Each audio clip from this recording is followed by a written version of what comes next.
देश को दो दिग्गज कॉरपोरेट घराने जिनका बिजनेस देश ही नहीं बल्कि दुनिया तक फैला हुआ है। एक तरफ हैं भारत और एशिया के सबसे अमीर उद्योगपति मुकेश अंबानी, वहीं दूसरी तरफ हैं टाटा ग्रुप। वैल्यूएशन के लिहाज से दोनों ही देश की नंबर 1 और 2 कंपनी हैं। रतन टाटा भारत के सबसे सम्मानित उद्योगपतियों में से एक हैं। उन्होंने टाटा समूह को नई ऊंचाइयों तक पहुंचाया। हालांकि फोर्ब्स की दुनिया के सबसे अमीर लोगों की लिस्ट में वह शामिल नहीं रहते हैं, परंतु अधिकतर लोगों के दिमाग में एक सवाल उठता है कि आखिर मुकेश अंबानी और रतन टाटा में से कौन सबसे ज्यादा धनी है, अर्थात किसके पास सबसे अधिक जायदाद है।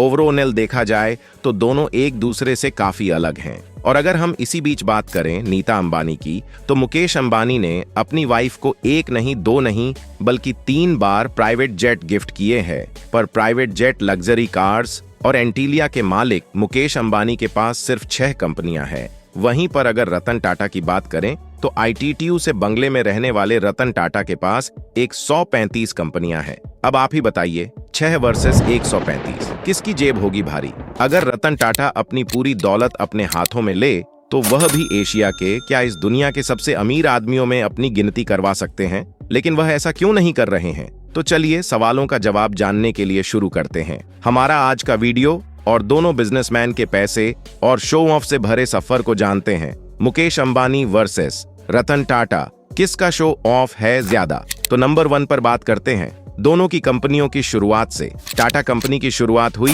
21,000 रुपए से, जो कि टेक्सटाइल कंपनी से शुरू हुई थी, जिसकी नेटवर्थ आज 5 लाख करोड़ हो गई है। लेकिन 21,000 से 5 लाख करोड़ तक का यह सफर आसान नहीं था, क्योंकि 1839 में जमशेदजी टाटा का स्ट्रगल 14 साल की उम्र से ही शुरू हो गया था, जब उनकी ग्रेजुएशन खत्म हुई थी और पूरे परिवार की जिम्मेदारियां उन पर आ गई थीं, जिन्हें पूरा करने के लिए उन्होंने 21,000 जोड़कर टेक्सटाइल ट्रेडिंग का काम शुरू किया था। फिर जैसे ही धंधे में पांव जमने लगे तो जमशेद जी ने नागपुर में एक पहले टेक्सटाइल मिल शुरू की, जहां उन पर लक्ष्मी जी की कुछ ऐसी कृपा हुई कि उसे धंधे में प्रॉफिट को देखकर उनके मन में 3 बड़े प्रोजेक्ट शुरू करने की बात आई, जिससे न सिर्फ उनको बल्कि उनके पूरे देशवासियों को फायदा मिले। हालांकि वह अपने इस सपने को पूरा होते हुए नहीं देख पाए, लेकिन उनके नक्शे कदम पर चलते हुए उनके बेटे ने, जिनका नाम दोराबजी टाटा था, आयरन स्टील कंपनी और हाइड्रो इलेक्ट्रॉनिक पावर एस्टेब्लिश की, उनका सपना पूरा किया और साथ ही इंडिया में शुरू किया। पहला इंडियन इंस्टीट्यूट ऑफ साइंस। लेकिन दोस्तों, इसे वक्त का सितम कह लो या उम्र का पड़ीडीडहाव, जल्दी ही उनका भी देहांत हो गया, जिसके बाद 1938 में टाटा ग्रुप की जिम्मेवारी रतन भाई टाटा ने ले ली और पुरानी 14 कंपनियों के चलते उन्होंने टाटा ग्रुप कंपनी का आंकड़ा 95 तक पहुंचा दिया।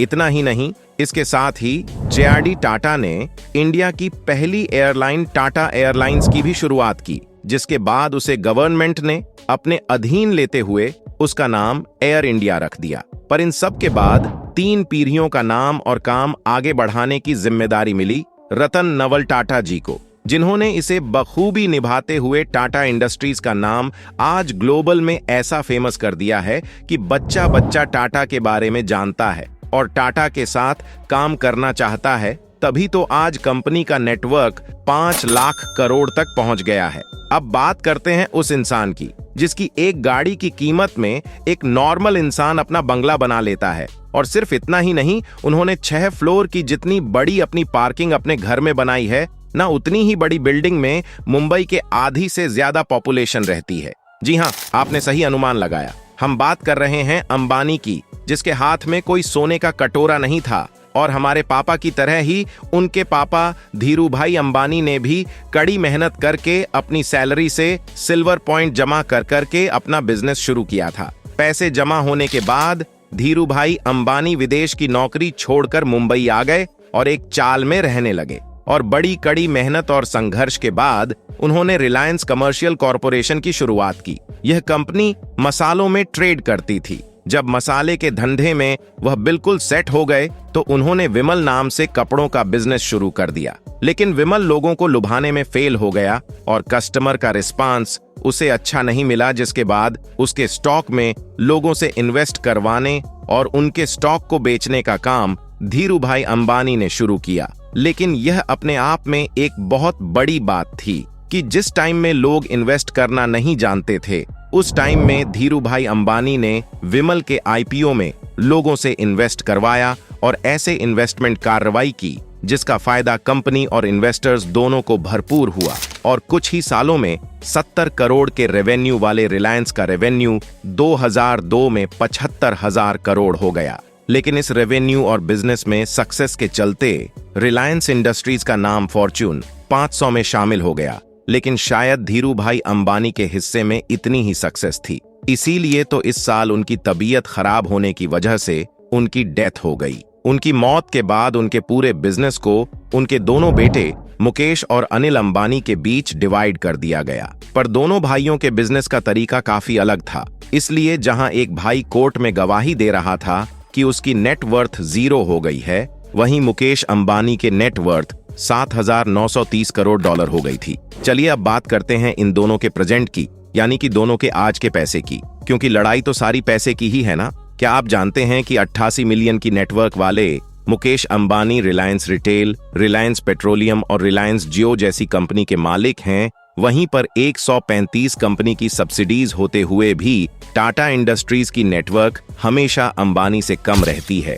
पर आखिर ऐसा क्यों है, आइए जानते हैं। ये तो हम सब जानते ही हैं कि रिलायंस इंडस्ट्रीज अभी लिमिटेड सेक्टर में ही काम करती है, लेकिन वहीं पर टाटा ग्रुप ऑलमोस्ट हर फील्ड में काम कर रहे हैं, जैसे स्टील, केमिकल, आईटी, ऑटोमोबाइल्स वगैरह। 135 से ज्यादा कंपनी की सब्सिडी होने के बाद भी टाटा ग्रुप की नेटवर्थ अंबानी से कम कैसे हैं? आप यह जानना जरूर चाहेंगे, तो चलिए आपकी जिज्ञासा खत्म करते हुए आज हम आपको यह बात बता देते हैं। मुकेश अंबानी का नेटवर्थ इसलिए ज्यादा है क्योंकि रिलायंस कंपनी में 48% से ज्यादा शेयर के वह मालिक है, और जब शेयर ही लगभग आधे से ज्यादा उनके नाम है तो जाहिर सी बात है कंपनी को जितना फायदा, आदमी की इतनी ज्यादा वैल्यू बढ़ेगी। इसीलिए तो सितंबर 2020 में अंबानी का नेटवर्थ 88 बिलियन डॉलर हो गया था। वहीं पर हम बात करें रतन टाटा जी की, तो रतन टाटा की टाटा ग्रुप में 1% से भी कम के शेयर के मालिक हैं, क्योंकि उनके ग्रुप का 66% शेयर उनकी कंपनी अलग अलग ट्रस्ट जैसे sir Ratan Tata sir Dorabji Tata trust या टाटा एजुकेशन ट्रस्ट, इन सब ट्रस्ट पर डोनेट करती है, जो कि इंडिया की एजुकेशन, हेल्थ लिविंग, अच्छा जनरेशन और आर्ट कल्चर जैसे अलग अलग सेक्टर पर काम कर रहे हैं। मतलब कि बंदे को 135 प्लस कंपनियां मिली थीं अपने नाम करने के लिए, लेकिन फैमिली वैल्यूज को आगे बढ़ाते हुए वह कंपनी का 2/3 से भी ज्यादा हिस्सा देशवासियों को दान कर रहे हैं। इसका मतलब समझ रहे हैं आप? इसका मतलब यह है कि अगर वह सिर्फ चैरिटी वाले रतन टाटा जी अपने नाम कर ले तो आज वह शायद इंडिया के ही नहीं, एशिया के सबसे अमीर आदमी हो जाए। लेकिन कहते हैं ना कि जैसे खर्चे वैसे चर्चे, घर, गाड़ी, पैसा, इन दोनों के पास सब कुछ है, लेकिन फिर भी क्यों हम देखते हैं कि एक के चर्चे तो दूसरे के कम होते हैं? क्योंकि बस पैसा बोलता है, लेकिन जिसको दिखावा करना आता है उसका पैसा कुछ ज्यादा ही बोलता है। तभी तो अंबानी ने जब अपनी बेटी की शादी में 110 करोड़ का खर्च किया तो चर्चे बड़े जोरों शोरों से सुनाई दिए थे। और जैसा कि मैंने आपको इंट्रो में ही बताया था कि मुकेश अंबानी ने अपनी वाइफ नीता अंबानी को एक नहीं बल्कि 3 बार 1000 स्क्वायर फीट का प्राइवेट जेट गिफ्ट किया है, जिसकी कीमत करोड़ों में होती है। लेकिन चौंकिए मत, अभी उनके खर्च खत्म नहीं हुए हैं। उनके पास एक यार्ड भी है जिसकी स्पेशली सोलर ग्लास छत बनाई गई है और जिसकी अप्रॉक्स कीमत 700 करोड़ है। अब पति जब इतने खर्चे कर रहा है तो बीवी क्यों पीछे रहे? इसलिए नीता अंबानी को हमेशा नए डिजाइनर कपड़े, ब्रांडेड वॉचेस और महंगे बैग्स के साथ ही देखा जाता है। वहीं अगर रतन टाटा जी के खर्चों की बात करें तो उनकी आइडियोलॉजी हमेशा सिंपल लिविंग की रही है और उन्होंने अपने पैसे को हमेशा स्टार्टअप में इन्वेस्ट किया है ताकि उनके कंट्री और उनके कंट्री के लोग दोनों ही आगे बढ़ सके। इसके अलावा उनकी टाटा हेल्थ केयर खुद को एक्सपेंड करते हुए इंडिया की 25 स्टेट्स और यूनियन टेरिटरीज में फैल गई है टाटा ग्रुप। अब अपनी कंपनी की तरह सोशल वर्क फील्ड में भी पैर फंसाने लगा है, चाहे वह वाटर सैनिटेशन हो, स्पोर्ट्स हो, डिजास्टर हो या फिर सोशल जस्टिस ही क्यों ना हो। टाटा ग्रुप लोगों के लिए बिना किसी पब्लिसिटी के काम कर रहा है। दोस्तों, आपको वीडियो कैसी लगी कमेंट में जरूर बताइए। वीडियो को लाइक और शेयर करना ना भूले। हमारे चैनल को सब्सक्राइब जरूर कर ले। मिलते हैं अगले मुद्दे को लेकर फिर किसी नई चर्चा पर। जय हिंद।